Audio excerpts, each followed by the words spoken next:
Hi again everyone, welcome back again di Bitcoin Update. So happy long weekend buat teman-teman. Hari Kamis ini tanggal merah ya, hari libur nasional, hari raya kenaikan Yesus Kristus. Jadi buat teman-teman yang Christian selamat merayakan juga. Dan buat teman-teman yang lagi berlibur, ya enjoy your weekend. Ya ini panjang karena hari Jumat tadi saya ngecek ternyata hari cuti bersama ya. Jadi ya kita nggak tahu sih, tergantung dari company masing-masing ya. Kalau misalkan dicutiin ya jadinya libur lebih panjang. And by the way guys, saya pengen say thank you di live streaming sebelumnya ya. Saya udah ngeliat beberapa komentar dari kalian, udah kasih feedback yang cukup positif. Kemudian juga nggak nyangka ya live streamingnya itu 100.000 views ya. Udah apa sih istilahnya, udah tercapai teman-teman. Jadi memang ya ini atas support dari teman-teman semua buat YouTube channel ini. Saya ingin ucapkan terima kasih banyak. Dan semoga kiranya ya apapun yang saya jelaskan di previous live streaming ya bisa memberikan teman-teman pandangan yang positif. Dan by the way, ya kemarin saya ngeliat apa ya teman-teman ya, ada yang menarik sih sebenarnya ya. Cuma ini analisa logis ya. Ya pokoknya ini feedback positif lah dari teman-teman semuanya. Ini yang menguatkan saya juga untuk lebih bersemangat lagi di dalam menjelaskan segala informasi yang sekiranya saya ketahui dan yang bisa saya sharingkan kepada teman-teman. So guys, per saya bikin video Bitcoin ini, Bitcoin udah breakdown ya dari support range yang kemarin. Jadi ada satu skenario yang kita bahas dari kemarin, yaitu soal possibility Bitcoin harus mengalami correction terlebih dahulu. And nanti secara price actionnya seperti apa akan saya sampaikan secara detail teman-teman. Tapi sekarang saya pengen mulai dengan beberapa data-data yang sekiranya membuat teman-teman di sini mungkin bisa mempertimbangkan ya terkait dengan pandangan kalian. Apakah Bitcoin sudah selesai ya bull run-nya? Itu kan selalu yang jadi perdebatan orang-orang saat ini. Sebenarnya sih kalau kita ngelihat by progress ya, ini ada satu yang saya pengen tunjukin ke teman-teman. Dan ini menurut saya sangat menarik sekali dalam tanda kutip. Kalau kalian memperhatikan dengan seksama, sebenarnya kejadian di 2020-an maybe ya. Ya semua 2000-an sih ya, tahun-tahun 2000-an. Kita ngelihat di sini 2016 ya tadi kalau nggak salah saya melakukan research atau 2012 di sini teman-teman sekalian ya. Kita ngelakuin research and sorry my bad guys. Tapi lebih tepatnya 2016 sih. Kita ngelihat di sini. Ya, ini 2016 ketika kita memasuki fase bull run setelah adanya halving. Jadi halving itu sekitar Juni 2016 ya. Ya kalau kita ngelihat misalkan Bitcoin halving past date ya, halving past dates. Itu di tanggal 9 Juli 2016. Teman-teman bisa lihat di sini 9 Juli 2016 ya. Pada masanya itu Bitcoin berada di kisaran range area ini. Jadi dia memang mengalami fase konsolidasi dulu guys, 9 Juli 2016 sampai akhirnya ada dump. Itu terjadi sekitar 22 hari setelahnya. Tapi apakah itu dump yang wajar? Sebenarnya wajar karena dia retest terhadap previous SNR aja. Begitu tes, mantul ketahan, jemput fair value gap di sini, ya kan? Kita bisa lihat di situ dia jemput fair value gap. Oh, wait a minute. Nah, ini dia. Ya, jemput fair value gap, jemput ke support resistance, and then dia start mantul. Nah, ini sebenarnya teman-teman sekalian ya, kalau kita ngomongin soal kondisi saat ini banyak banget orang-orang yang, kalau saya tanya mungkin di kolom chat ya, apakah kalian bullish terhadap Bitcoin atau kalian bearish terhadap Bitcoin? Udah mulai ada loh ternyata orang-orang yang bahkan ngelihat kondisi kayak gini aja tuh udah berpikir bahwa Bitcoin itu akan memasuki fase bearishnya. Nah, ini bakal menjadi sebuah pembahasan yang sangat menarik teman-teman sekalian. Nanti saya akan coba jabarkan ya melalui cerita di sini supaya teman-teman ada gambaran sebenarnya apa yang terjadi pada kondisi market saat ini. Nah, kemarin kita udah ngebahas dari sisi demand. Jadi saya udah menjelaskan bagaimana cara kerjanya dari pengurangan balance sheet-nya The Fed ya. Dan di sini bisa menjadi sebuah likuiditas untuk pasar. Selain itu ada US Treasury yang juga berencana untuk buyback. Mereka punya obligasi yang bukan disebarkan ya, istilahnya yang dibeli oleh para investornya. Jadi memang sebenarnya ada suntikan likuiditas itu dari segi demand ya teman-teman. Nah kalau dari segi supply gimana nih? Nah hari ini saya ngebahas lebih lengkap seputar supply itu di Telegram sebetulnya. Jadi saya menjelaskan tentang bagaimana pendapatan rata-rata miners dalam sehari untuk Bitcoin mereka. Jadi kalau kita ngelihat dari segi angka guys, waktu sebelum halving itu tertingginya $107 juta. Kalau sekarang Itu tertingginya pernah ada itu adalah di 23 April sekitar 65 juta dolar. Selebihnya kalau kita lihat di sini, ini udah mulai merosot banget angkanya teman-teman. Dari 24 April, 25 April terus turun 30 juta, 30 juta, 30 juta, 30 juta, 29 juta, 30 juta, 26 juta, 28 juta, 26 juta, dan hari ini aja 26 juta dolar teman-teman sekalian. Ini berarti dalam satu hari para miners ini hanya bisa mining Bitcoin itu setara dengan 400-an kalau kita average kan. Ya, cara hitungnya gimana, Vin? Cara hitungnya simple teman-teman, 26 juta dolar kalian bagi deh dengan harga Bitcoin saat ini. Jadi kalau misalnya kita ngelihat di sini 26 juta dolar ya, 26,5 deh million dollar gitu kan, dibagi dengan harga Bitcoin saat ini, which is price per Bitcoin ya, price per BTC-nya itu adalah 62.200. Ini kalau kalian hitung pakai kalkulator itu dapatnya angkanya sekitaran 400-an tadi kalau saya nggak salah ya. 420-an sampai 400 ya, katakanlah ya 425-an lah BTC per day. Ya, ini yang dihasilkan oleh para miners teman-teman sekalian. Dan kalau kalian lihat ini kan jumlahnya 26,5 juta dolar ya. Seandainya para miners ini jual semuanya sekaligus dalam satu hari, ya 26 juta dolar dia jual dalam satu hari teman-teman. Kalian tahu apa yang terjadi? Itu langsung auto keserap ya sama ETF spot. Jadi sebenarnya sekarang saya timbul pertanyaan baru ya. Tanggal 24 April, 30 April di sini selama 5 hari berturut-turut BlackRock itu nggak belanja sama sekali. Kemudian di tanggal 1 Mei 2024 orang percaya ini adalah sell in May and go away. Kemudian ada Labor Day, kemudian macam-macam ya, May Day dan lain-lain. Akhirnya semua jualan secara merata, and then that's the biggest outflow ever yang kita pernah lihat sejak mungkin 11 Januari 2024 ya, ketika pertama kali BTC ETF spot di-approve. Dan itu terjadi terhadap seluruh institusi yang menawarkan produk ETF. Mereka berjual bersamaan teman-teman.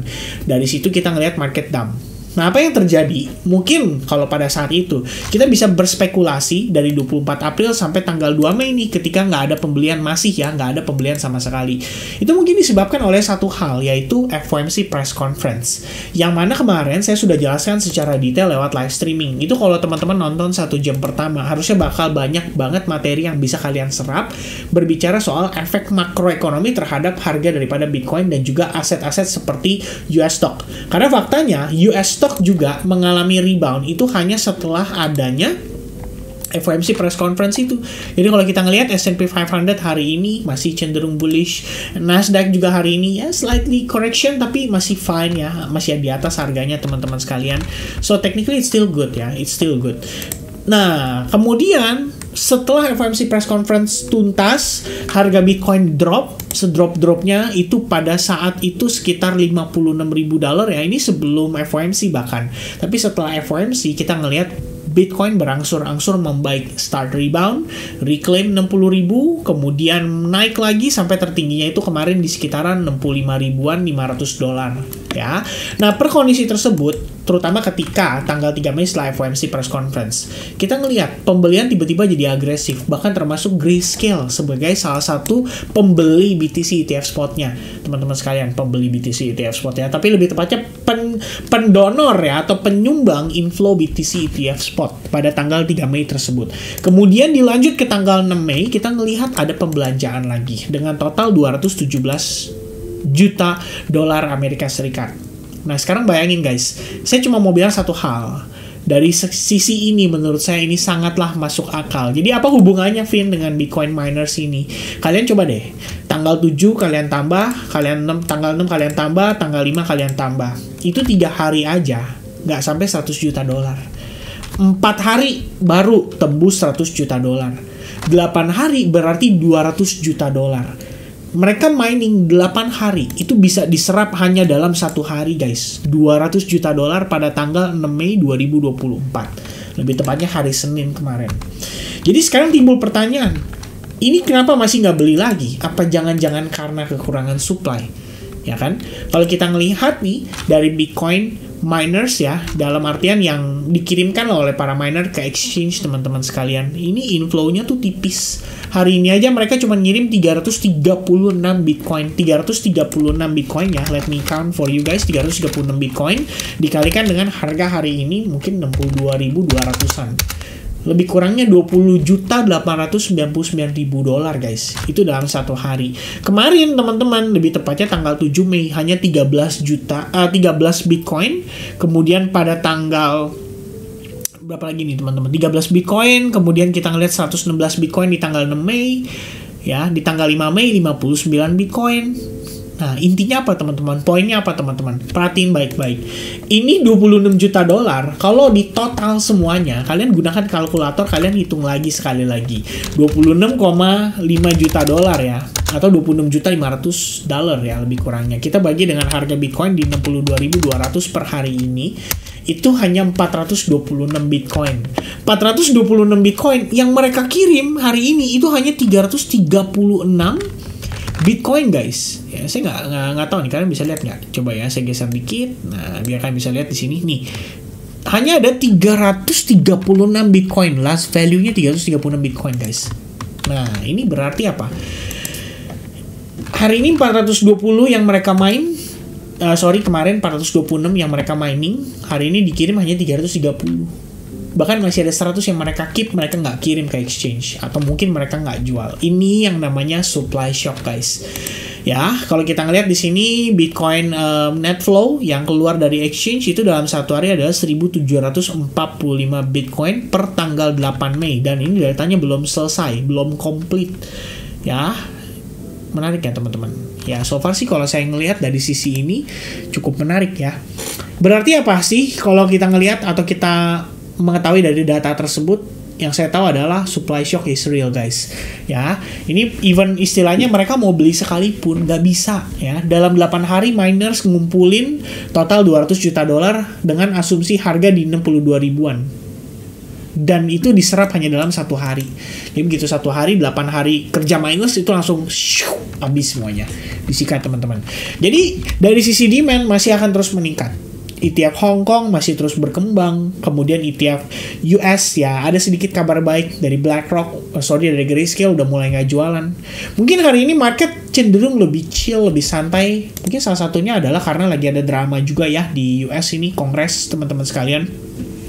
Congressman Tom Emmer says SEC Chairman Gary Gensler tenure has been characterized by regulatory hypocrisy, inconsistency, and incompetence. Memang menarik ya. Tapi ini kan ya saya nggak tahu ya. Maksudnya valid atau nggak, benar yang disampaikan atau tidak gitu ya. Kemudian Argentina ya untuk to mine Bitcoin using stranded gas with 1.200 Bitcoin mining machines. Masih terus berlanjut teman-teman sekalian. Adopsi masih terus berjalan. Dan kita ngelihat ada beberapa data-data, lebih tepat bukan data sih, news menarik ya, kayak Presiden Biden di sini threatens to veto legislation that would allow regulated financial institutions, trusted custodians to custody Bitcoin and crypto. Ya, dan masih terus nih perdebatan nih. Congressman Hill criticize Biden for veto threat that will effectively ban banks from holding Bitcoin for customers ya. Holding reserve against the asset held in custody is not standard financial service practice. Dan kayaknya masih berlanjut ya teman-teman. Karena ini update-nya 18 menit lalu dan just in, artinya memang masih berlangsung. Dan ya, jadi kalau kita ngelihat ya teman-teman sekalian, ini intinya adalah dari sisi supply shock-nya itu seriously menurut saya akan mempengaruhi pergerakan market ke depannya. Jadi apakah Bitcoin sudah finish ya terhadap bull run-nya? Nah, ini yang menurut saya cukup menarik untuk kita bahas. Kalau kita ngelihat di sini berdasarkan data ya menunjukkan bahwa Juli 2016 adalah momen kita terjadi halving. Kita ngelihat Bitcoin koreksi. Bam ya. Di momen ini saya rasa everybody start saying bearish ya. After halving, wah ternyata bearish, and then market panic. Start going up ya selama beberapa hari, pelan-pelan recovery, naik sampai akhirnya bergerak sempat parabolik sampai satu titik kita ngelihat kondisi seperti ini. Nah, teman-teman, kalau kalian dihadapkan pada situasi seperti ini, saat ini banget Bitcoin ya, seandainya dia naik sebanyak 45% dari harga $790 naik pada saat itu ke $1.150. Kemudian dalam 2 hari kalian melihat candle bearish yang begitu agresif. What do you think the market will think, guys? Menurut kalian market akan berpikir seperti apa? Ya, mungkin di sini orang-orang berpikir, wah ini dia bear market sudah kembali, bull cycle sudah selesai. Kali ini bull cycle-nya berbeda. Setelah itu apa? Kita ngelihat ya, setelah kalian lihat satu candle rejection down kayak gini, kalian akan berpikir, wah crypto scam, Bitcoin scam. Next day-nya kita ngelihat another bearish movement. Wah ini scam, ini nggak bisa lanjut ya. Next day-nya kita ngelihat, waduh sempat turun tapi untuk recovery, aduh apa gua close aja ya, apa gua take profit aja ya. Kayaknya nggak yakin nih Bitcoin akan bullish, Bitcoin akan naik di atas $1.000. $1.000 harusnya level psikologi di sini ya kan. Sebelumnya all time high $1.200, wah ini harusnya bull trap. Orang berpikir seakan-akan market bisa rally lagi, kayaknya nggak akan terjadi. Kemudian next day-nya start konsolidasi, next day-nya start konsolidasi, next day-nya start konsolidasi. Probably people akan start overthinking di sini. Ya. Ini Bitcoin masih bisa naik lagi nggak ya? Kok kayaknya kali ini cycle-nya beda ya? Apa jangan-jangan ini udah mentok ya? Harganya di $1.000 doang, habis itu kita bakal masuk ke bear market lebih early. And then the next day kalian lihat kondisi kayak begini. Wah, tahu gitu kemarin harga $900 gue jual. Aduh gue jual aja deh, takut lebih rendah lagi. And then what happened next guys? Market start recovery. And then kalian gak dapetin harga itu lagi semenjak terakhir kali kalian flipping bias menjadi bearish. So you get the idea right? Bahwa saat ini teman-teman, dengan kondisi supply shock yang ada, ETF spot sekalipun ya, katakanlah mereka mau beli, mereka nggak bisa beli guys. Ya, kendalanya apa? Not enough sellers. So they have to create sebuah kondisi mungkin yang membuat kita semua berpikir bahwa oke, bull run kali ini berbeda dengan cycle sebelumnya. Mungkin sebelum halving sudah ada bull cycle. Ini adalah bull run yang paling anomali. Cycle kali ini anomali. Kayaknya market nggak bisa rally. Abis halving kenapa nggak ada pergerakan? Kenapa Bitcoin cuma begini aja? Padahal dari segi data, kita ngelihat dari segi sentimen, dari segi makroekonomi, at least ada backup, teman-teman. Data-data seperti supply dan lain-lain di sini menunjukkan juga membackup tesis tersebut bahwa Bitcoin itu belum selesai, teman-teman. Bullish rally-nya atau bull cycle-nya mungkin belum selesai. But Fit, gimana kalau lihat Bitcoin turun di bawah $60.000? Katakanlah dia ngejar ke $53.000. Guys, you know what? Maybe ini adalah kondisi yang dibutuhkan oleh para investor besar itu, para whales itu. Bikin kita, istilahnya paper hand, itu panic selling. Jadi kalau kita ngelihat short term holders, probably ketika ngelihat kondisi seperti itu, mereka akan realize profit atau lose mereka. Ya, jadi ini ada satu kondisi yang menurut saya sebenarnya cukup menarik. Dan sebenarnya timbul pertanyaannya adalah apa yang harus dilakukan oleh para whales ini untuk menciptakan likuiditas yang mereka butuhkan. Dan jawabannya satu, bikin kita semua panic selling, bikin kita semua galau, bikin kita semua berpikir bahwa oke, this is the end, Bitcoin will not rally, $100.000 itu mimpi, mungkin nanti 2025, oke lah kalau gitu, mungkin gua jual dulu atau mungkin gua tunggu harga di bawah dan lain sebagainya. Ternyata that's the moment. Ya, ketika everybody start panic, ketika everybody start thinking bahwa this is not the same cycle dengan sebelum-sebelumnya, that's it bro. You panic selling, where do you sell it? Where do you sell your Bitcoin ya? To the whales, teman-teman, lebih kurangnya. Jadi ini adalah kondisi yang saya pikir ya, terlepas dari para sectionnya teman-teman sekalian, kita udah bahas dari dua perspektif. Saat live streaming kemarin kita bahas dari sisi demand, saat ini kita bahas dari sisi supply. Kalian yang kasih penilaian, menurut kalian Bitcoin masih bullish atau sudah masuk ke dalam fase bear marketnya ya? Karena saya bingungnya adalah ada beberapa orang yang bilang bahwa bull run kali ini cycle-nya bakal berbeda. Now that's ya, menurut saya terlalu agak offside kalau saya pikir ya. Offside dalam tanda kutip, how come ya kita menilai bahwa berarti kalau kamu bilang bull cycle kali ini akan berbeda, every person yang beli Bitcoin ETF spot sejak tanggal 11 Januari itu adalah orang yang super bodoh. Kenapa demikian? Ya iyalah. Ya karena berarti mereka yang jadi exit liquidity-nya. Para apa? Para retail. Para retail investor. Ingat loh, even MicroStrategy, katakanlah dia whales, tapi dia retail investor tetap.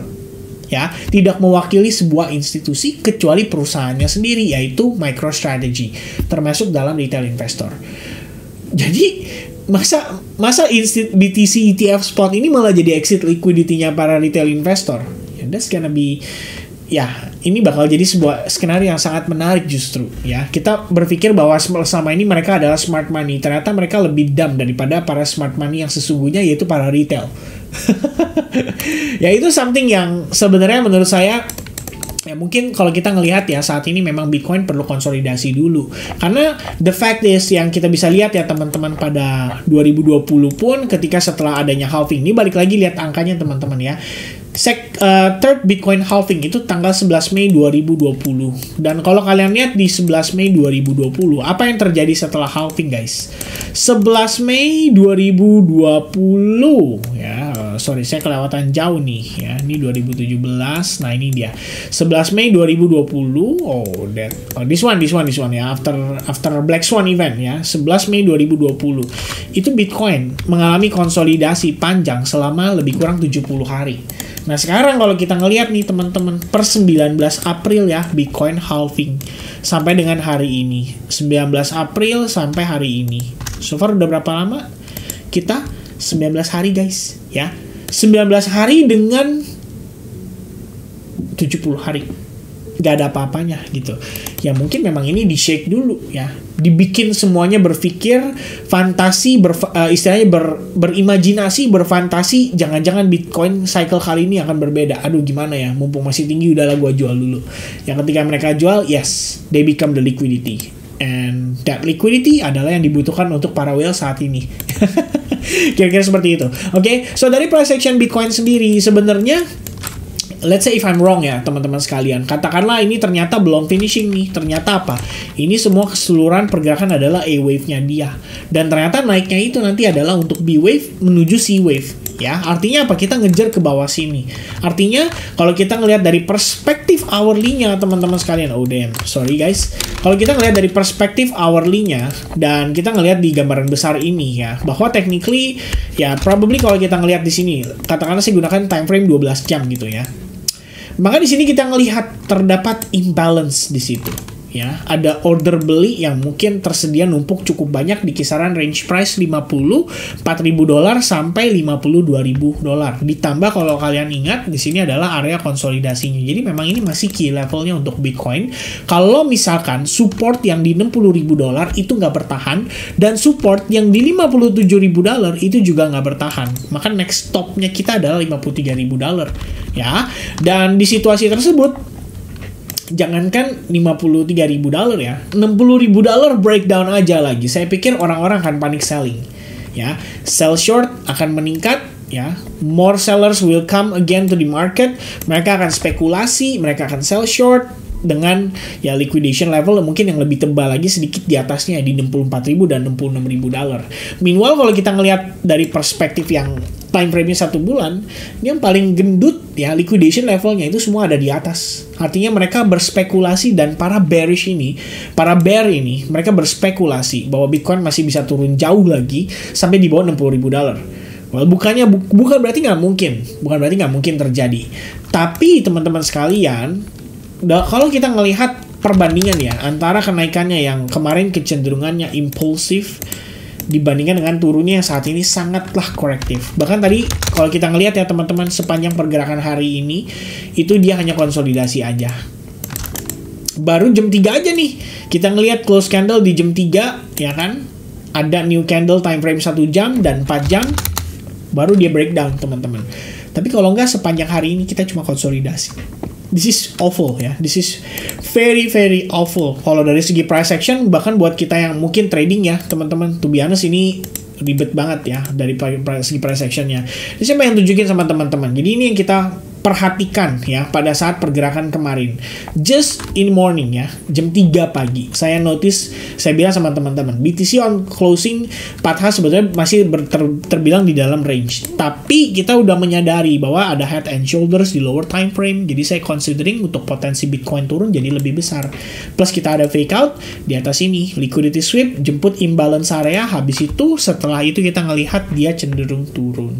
Jadi kalau misalnya kita ngelihat dengan progres saat ini ya, saya pikir masih ada potensi untuk dia memvalidasi mengejar ke wave 2-nya, atau pada intinya adalah pullback terlebih dahulu teman-teman untuk balik retest ke area fair value gap yang tadi kita sudah marking kalau misalkan pada perspektif daily time frame yaitu di $61.000. Meanwhile kalau misalkan dari perspektif simple structure SNR, next target harusnya adalah di level $60.000, merupakan key level support yang harus dipertahankan oleh Bitcoin sejak ya mungkin udah sejak sebulan inilah atau 2 bulan terakhir ya, kira-kira level itu. Jadi itu teman-teman sekalian. Ya, saya harap sih teman-teman nggak bingung ya. Pada intinya, walaupun kita ngelihat Bitcoin saat ini pergerakannya cenderung bearish, tapi in the end ini adalah part atau memang sebuah kondisi yang mungkin dibutuhkan untuk market ya, in the end, supaya mereka bisa beli lagi juga. Jadi mereka harus bikin environment-nya seakan-akan ini memang sudah ready untuk bearish ya, bukan untuk bullish movement. Karena kalau everybody buying, everybody holding, gimana caranya mereka mau jual, mau beli? Karena nggak ada yang jualan teman-teman.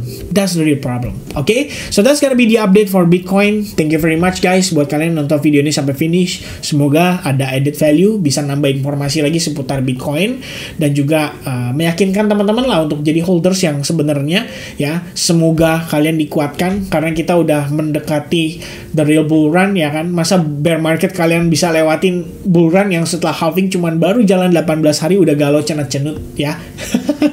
Semoga mentalnya kuat, and selamat berakhir pekan. Happy long weekend and happy holiday guys. Cheers, God bless, and bye-bye.